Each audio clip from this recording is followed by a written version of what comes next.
I woke up to the sound of a cart squeaking down the hallway and the soft beep of a monitor beside me. The hospital room was cold, quiet. A white ceiling above me, white sheets around me, and a sterile smell I still hadn't gotten used to. I turned my head toward the window, but the blinds were half shut. I could barely see the sun. My throat was dry. My chest felt heavier than usual. It wasn't the surgery. It was the date. Today was my 80th birthday. No balloons, no cards, no flowers from my son, no text message, no missed call, just silence. A nurse walked in holding a tray. "Good morning, Miss Margaret. How are we feeling today?" I gave a soft nod. "A little stiff." She smiled. "That's to be expected. We're keeping your fluids up. Your son, hold on a moment before we move forward. Let us know where in the world you're watching from. And if you're loving these stories, don't forget to hit subscribe. Tomorrow's episode is going to be absolutely mind-blowing." "What's his name again? Ryan? Is he stopping by today? You told us he would be here for your birthday." I blinked. "He said he'd try." She hesitated, then placed the tray down gently. "Well, happy birthday." She left a small cupcake with a plastic candle stuck in the top. "From the staff," she added, and left before I could respond. The door clicked shut. I looked down at the cupcake. I didn't have the strength to be sad. Not anymore. I wasn't surprised. I wasn't even angry. I just felt tired. Ryan had said he would visit. He had even called me the week before, acting like everything was fine. "We'll stop by after your surgery, Mom," he said. "Mia and I are planning something nice." Mia, my daughter-in-law, sweet on the surface, cold underneath. I didn't believe a word of it. Still, a part of me hoped they'd walk through that door, just once. My surgery wasn't complicated. Just something minor to correct a valve. I had told them weeks in advance about the date. I didn't ask for much. Just a short visit, a hug, a card. But I should have known better. That part of me that still held on. She was a fool. A silent, aching fool. At noon, the nurse came back to check my vitals. I pretended to sleep so she wouldn't ask more questions. I didn't want to explain anything. I didn't want to lie. I just wanted the day to pass. By 3 p.m., I asked to be helped to the chair by the window. I sat there quietly, watching people outside walk to their cars. Visitors coming and going. Bags of takeout, flowers, helium balloons. I didn't see anyone familiar. I kept staring, though, maybe just in case. It was almost 6 p.m. when the evening shift nurse came in. Her name was Danielle, a soft-spoken girl who reminded me of my granddaughter when she was younger. "You sure you don't want me to call anyone?" she asked. "No," I said, looking down at my hands. "I don't want to bother them." Danielle knelt beside me. "You're not bothering anyone."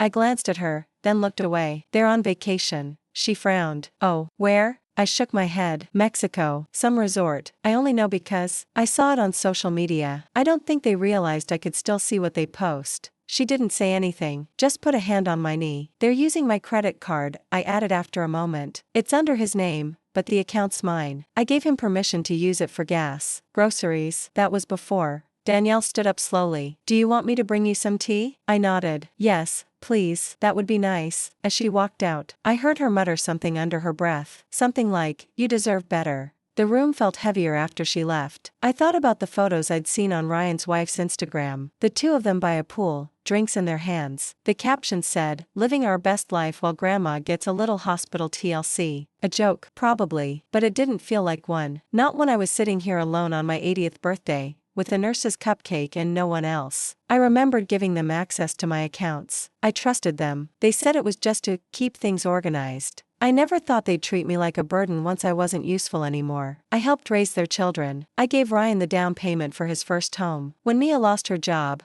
I paid their mortgage for 3 months. Quietly, without complaint. I just wanted peace. Danielle returned with the tea and placed a blanket over my legs. "I'll be back in a bit," she said gently. "Try to rest." I didn't rest. I sat awake, staring at the silent television across the room. A movie played, but I wasn't watching it. I couldn't stop thinking about how easy it was for them to forget me. How easy it was to leave me here. Around 8:30, I heard the hallway quiet down. Nurses changed shifts again. Lights dimmed. Voices got softer. Then I heard footsteps approaching. I sat up straighter, my heart foolishly hopeful. The door opened, and it was just the janitor. He nodded politely, pushed his cart in, and began cleaning. "Evenin', Miss Margaret," he said. "Evening." I watched him mop in silence. When he left, I finally let myself cry. Quiet, shallow sobs. Nothing dramatic. Just enough to let the pressure out. I wiped my face quickly when I heard the door again, but no one came in this time. By midnight, I was back in bed, staring at the ceiling. My birthday was over. The silence around me was the same as it had been all day. A voice broke the silence. My roommate, Mrs. Lacey, who'd been asleep most of the day, whispered across the curtain between us. "Did your family call, sweetheart?" I swallowed. "No," she was quiet for a moment. "Mine didn't either. We didn't say anything else. Just lay there, two old women, side by side, pretending it didn't matter. But it did. It always did. And that was the moment something in me changed. I didn't sleep that night. I just watched the red digits of the clock blink from 1 hour to the next. 1:12 a.m. 2:47, 3:33, my legs ached. My back was stiff. Every time I closed my eyes, I saw Ryan laughing with Mia in that infinity pool, sipping from those drinks. The glow of the sunset on their faces. His hand wrapped around her waist,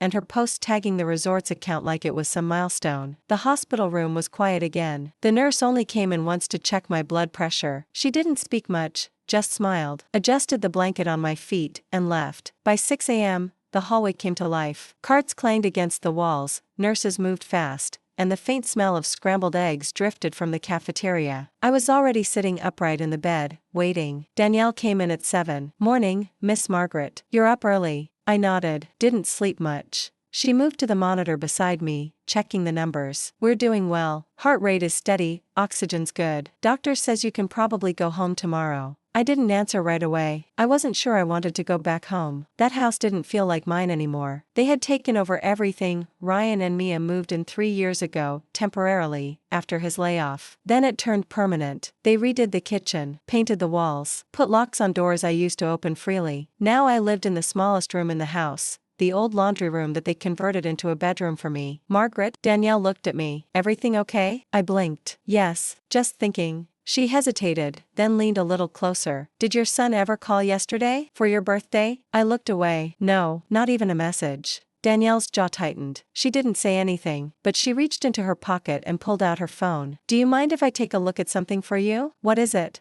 "I just want to make sure they're okay." "You said they were in Mexico?" I nodded. "Cozumel. They posted it publicly. I saw it through Mia's Instagram." Danielle sat down on the chair by my bed, tapped quickly, then turned the screen toward me. "This one?" It was Mia's page. I recognized the photo immediately. The same one I had seen from the hospital bed, Ryan and Mia posing in swimwear, drinks in their hands, ocean in the background. The caption read, "Finally some real peace. Worth every dollar. Cheers to freedom." I swallowed hard. Danielle scrolled down. "She's posted almost every day." "You sure they didn't call?" "Positive." She handed the phone to me. I looked through the images quietly. They had gone snorkeling, dinner on the beach, couples massage, then a short video of Ryan, shirtless, dancing on a boat deck with other tourists. Someone in the background yelled, "Happy birthday, old man." He shouted back, "Not mine. It's my mother's. She's stuck in a hospital while we're here." Everyone laughed. I didn't. Danielle slowly took the phone from my hand. "I'm sorry." I stared at the wall. "I can help you make a call," she offered. "If there's someone else you'd like to reach." "Anyone." I shook my head. "There's no one left." She nodded, but didn't look convinced. "Well, you don't have to do anything right now, but I just want to say, you don't have to let them treat you like this."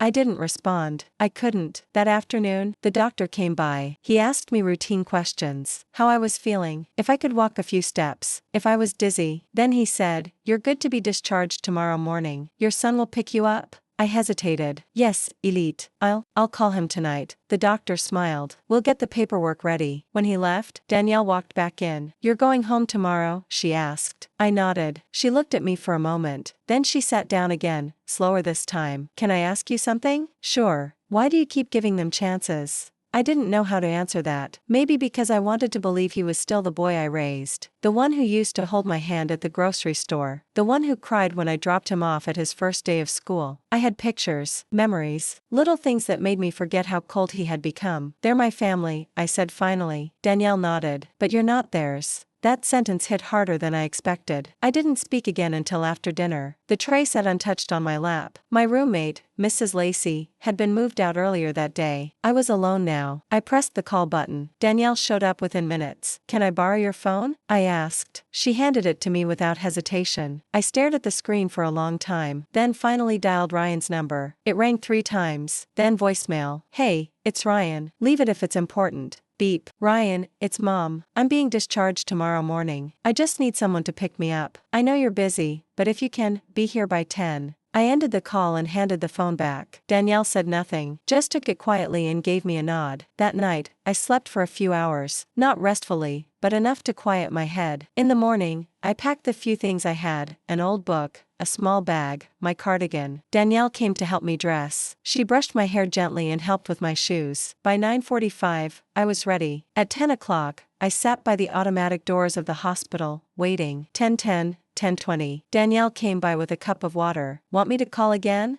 I shook my head. No. At 10:35, my phone buzzed. It was a text from Ryan. Hey, something came up. Can't make it. Just take an Uber. Use the card. I stared at the message. Danielle read it over my shoulder. I can call the Uber for you. No, I said. Can I talk to someone in administration instead? Sure. For what? I want to ask about legal services. I need to change some documents. Financial ones. Danielle looked at me for a long moment. Then she gave a small nod. I'll get someone. Something had changed in me. I wasn't sad anymore. I wasn't even surprised. I had reached my limit, and I knew exactly what I was going to do about it. Danielle returned less than 10 minutes later with a woman in a gray blazer and neat bun who introduced herself as Mrs. Coleman. She worked in hospital administration, and her voice was calm, professional. I understand you want to talk about financial matters, she said. I nodded. Yes. I want to know if you can help me contact a lawyer. Someone who handles personal documents, estate matters. She looked surprised. You mean like a will? Yes, a will, and powers of attorney, and my accounts. Danielle stayed close, quietly watching me from the chair beside the window. Mrs. Coleman sat down. We do have a legal aid program for elderly patients. I can put in a request today. It might take a day or two, but someone can meet with you at home. Would that be all right?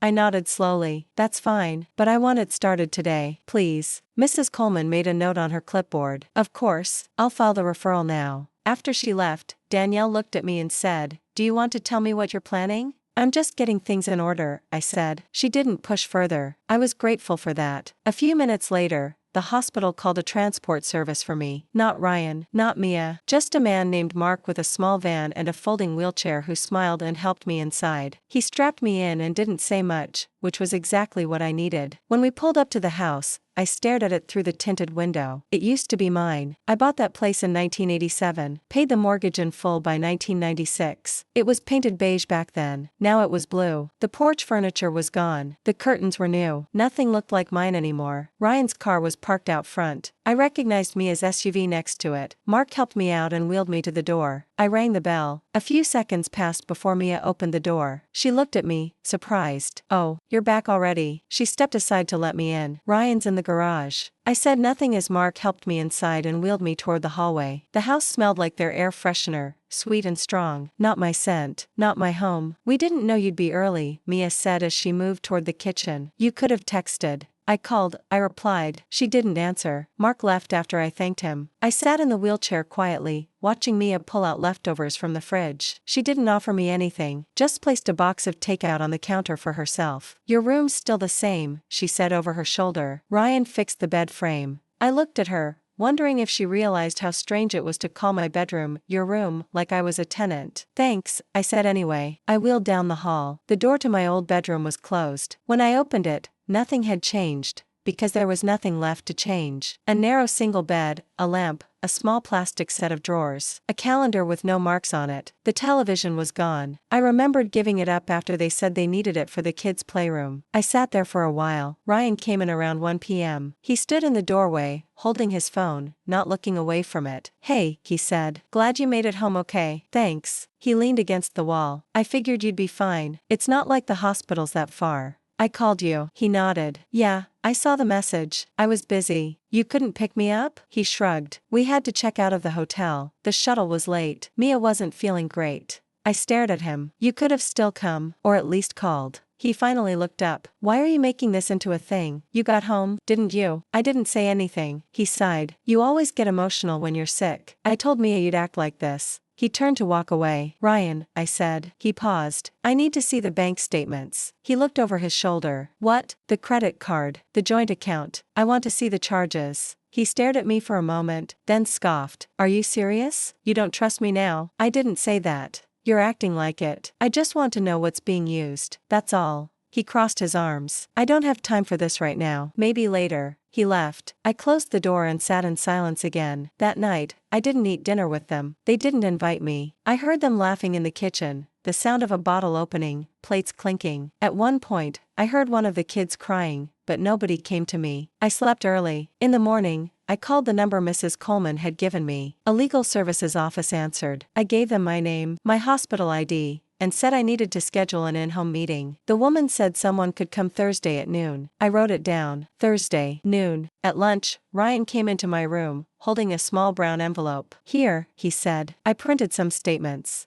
I opened them. Charges from the last 2 months. Airline tickets, hotel fees, resort excursions, a spa bill for $840, a restaurant total for $600, all under my name. This is a lot, I said. Yeah, well, he shrugged. You said I could use the card. For groceries. I'll pay it back. When? He didn't answer. I didn't say you could use this money for vacations. He looked annoyed. You weren't using it. It's just sitting there. It's not like you're buying anything. That doesn't mean it's yours. His tone sharpened. You're being ridiculous. It's family money. It's my retirement. And we've taken care of you, he snapped. You live here for free. You don't pay rent. We cook. We clean. You're living in my house. He rolled his eyes. You always do this. You act like you're the victim. You want to talk about money? Fine. Let's talk about how much it costs to take care of you. The power bill. The groceries. The noise when you leave the TV on all night. Or when you forget to lock the door. Or the time we found you asleep in the garden and had to call the neighbor.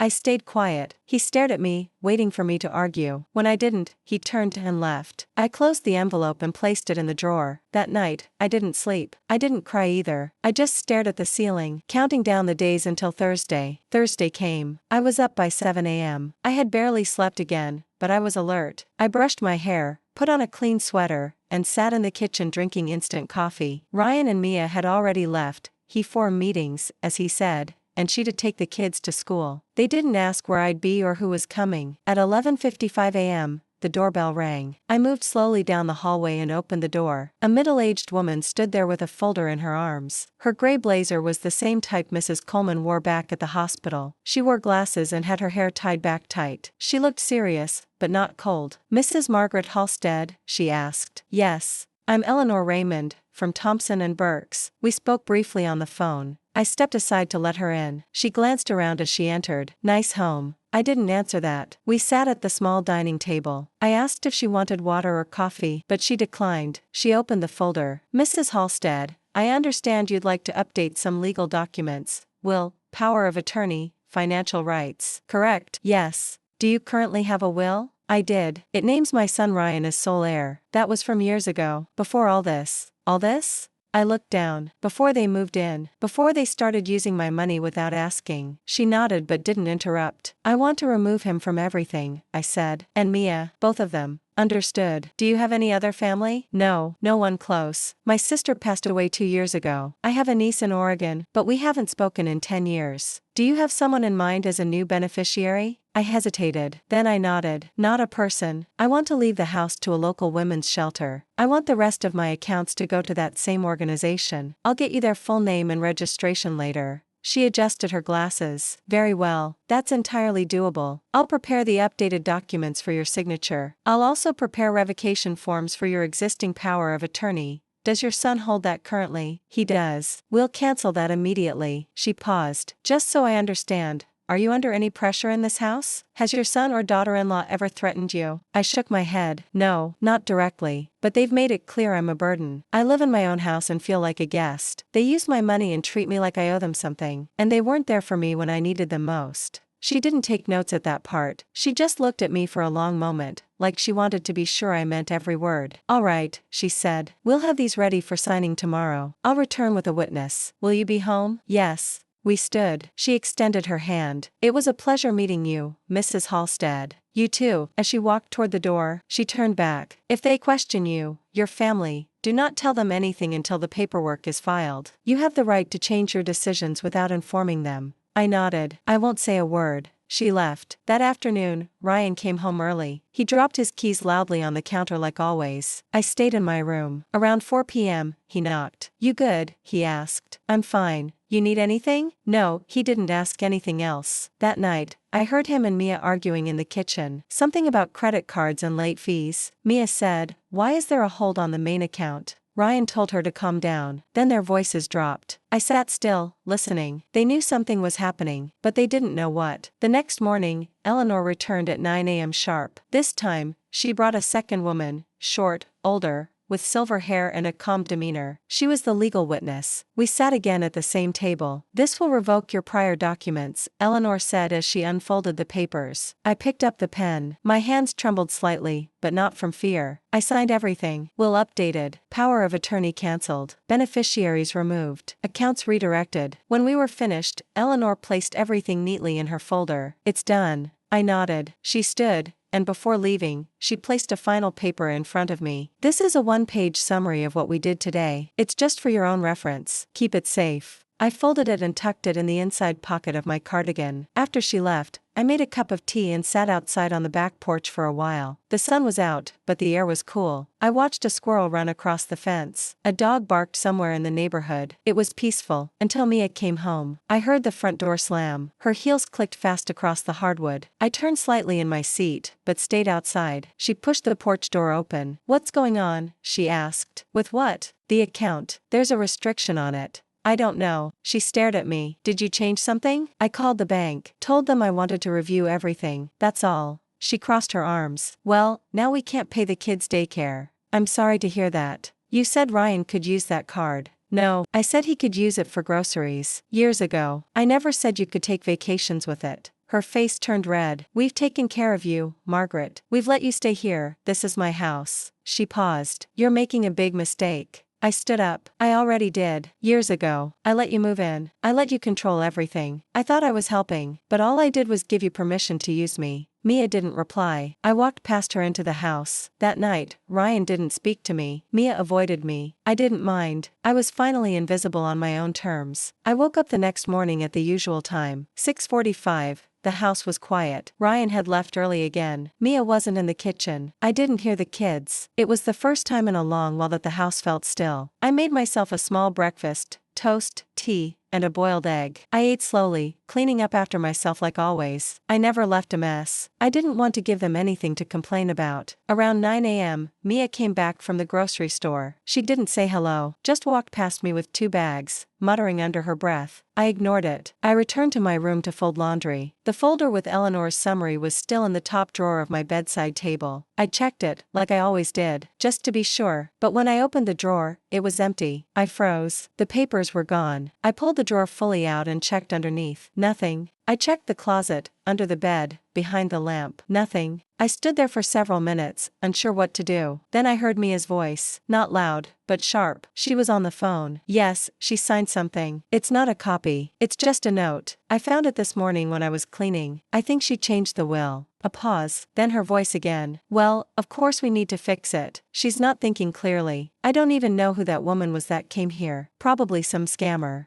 Another pause. "I don't care. Ryan, you need to talk to her. Make her reverse it." She ended the call. I stepped out of my room. Mia turned to look at me, holding her phone in one hand and a coffee in the other. "You were listening? You went through my drawer?" "I was cleaning. It wasn't hidden." "You read it." "Yes, and I told Ryan." "What were you thinking?" I stayed silent. "You're not well, Margaret. You've been confused lately. You forgot to turn off the stove last week. You lost your glasses for 3 days, and now you're changing legal documents behind everyone's back." "I'm not confused." She walked closer. "You can't just cut your family out." "I can, and I did." "You need help." "I already got it." She stared at me, then shook her head. "You need to fix this, before it gets worse." "I'm not going to," she scoffed. "Ryan's not going to let this go. You know that, right? He doesn't get to decide anymore." That was the end of the conversation. She turned and left the room, slamming the door behind her. That afternoon, Ryan came home early. He didn't greet me. He didn't even sit down. He walked straight to my room and stood in the doorway. "What is this I hear about you changing your will?" he asked. "You already read the paper. Don't act surprised." "Why would you do that?" "I think you know." He walked inside and closed the door. "This is about the hospital, isn't it? Because we didn't show up?" "Mom, we were on a trip. You told me to enjoy it. I didn't tell you to use my money to pay for it.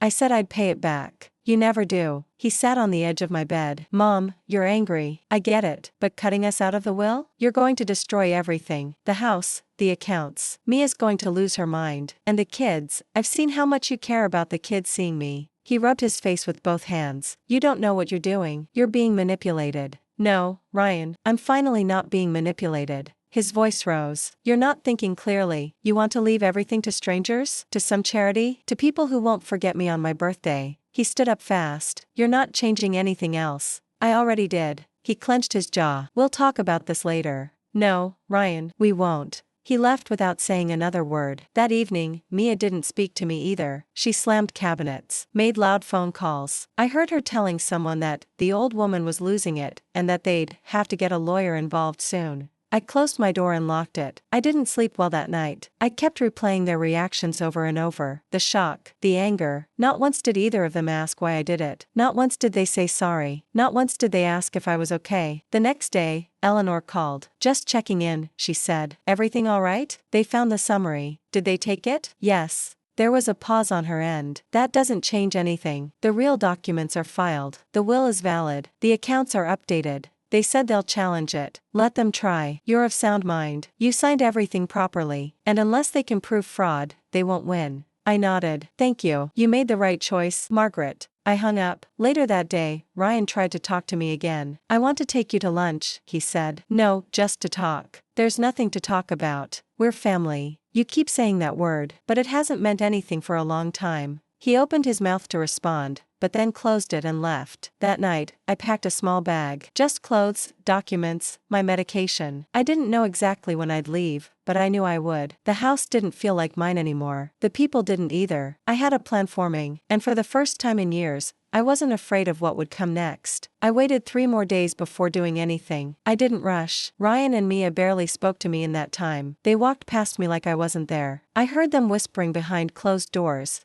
and once I caught Ryan printing something in the middle of the night. But they didn't confront me again. Not directly. On the 4th morning, I took the small suitcase I had prepared and placed it by the front door. At 9:15 a.m., a car pulled into the driveway. It wasn't a taxi, and it wasn't a friend. It was the shelter director. Her name was Teresa, someone Eleanor had put me in contact with. Teresa stepped out of the car and gave me a small wave. Middle-aged, short brown hair, no jewelry, and a calm presence. She looked me in the eye and nodded once. I opened the door before she could ring the bell. I dragged my suitcase across the floor. It was old, missing a wheel. I had to tilt it so it didn't scrape. Ryan appeared in the hallway. Where are you going? I didn't answer. Mom. I zipped my coat and picked up my purse. You're not serious. I finally looked at him. You said I wasn't family anymore, so I'm leaving your house. His eyes narrowed. This is insane. I agree. Mia appeared behind him. What are you doing? I'm leaving. You can have the house. For now. For now. The deed transfer was reversed. I own it again, but I'm not going to fight with you. Not here. Ryan stepped closer. You're being dramatic. No, Ryan. Dramatic is leaving your mother alone in a hospital bed on her 80th birthday while you drink margaritas in Cozumel. He didn't say anything. I opened the door. Teresa came forward to help me with the bag. Ryan followed me to the porch. You're just going to disappear? No. I'm going to live somewhere I'm not insulted daily. You don't have a plan. I have more of a plan than you think. Mia crossed her arms. And what happens to us, then? I turned to her. That's not my responsibility anymore. You're going to leave your grandkids? You've already done that for me. They don't even look at me when I walk in the room. I stepped outside. Teresa opened the passenger door. Ryan raised his voice. If you do this, don't expect to come back. I wasn't planning to. I got into the car and closed the door. Teresa started the engine. As we pulled away, I looked back once. Ryan stood on the porch, arms crossed. Mia stood behind him, already on her phone. I didn't wave. I moved in that same day to the guest room at the women's shelter. Not as a resident, but as a volunteer. Teresa had arranged it so I could help with the mail, phone calls, light organizing. I didn't need much space, just a bed and a chair. The room was clean, warm, and it had a small window with morning light. It was more than I had felt in years. The following week, Eleanor met me there to finalize some paperwork. She brought a sealed envelope with the final copies of everything. I signed where needed and handed her the spare key to the house. She raised an eyebrow. I want it listed for sale in 60 days, I told her. You're sure? Yes. And them? They can stay until it sells. But when it does, I want them out. You don't want to notify them yourself? No. Let the letter arrive. That's enough. She placed the key in her briefcase and closed it. It's done, then. Yes. When she left, I sat on the bed for a while, not crying, not shaking, just breathing. That weekend, Ryan tried calling 3 times. I didn't answer. Then Mia texted, "We found a notice from a lawyer in the mailbox. What the hell is this?" I didn't reply. Another message came the next day. "Are you trying to leave us homeless?" Then a third, "You're going to regret this." I deleted all of them. 3 days later, I received a handwritten letter, not from Ryan, from my grandson, Ben. He was 15. I hadn't seen him properly in months, just glimpses when he passed by the hallway, face in a screen. Bareli mutaring.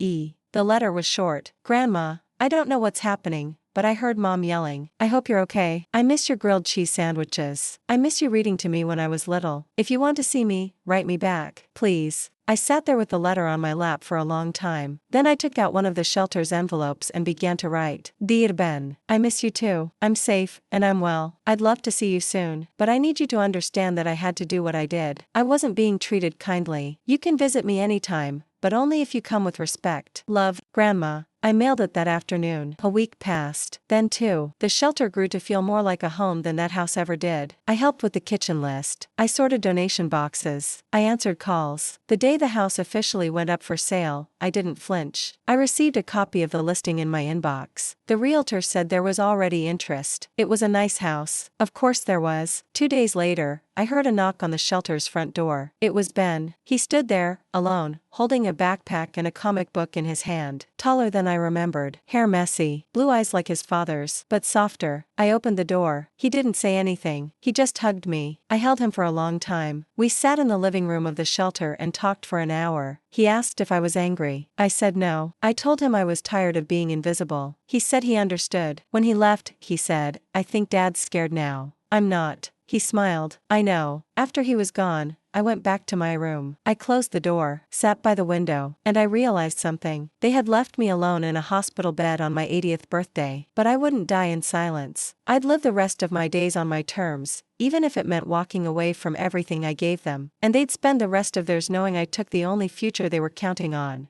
without ever raising my voice.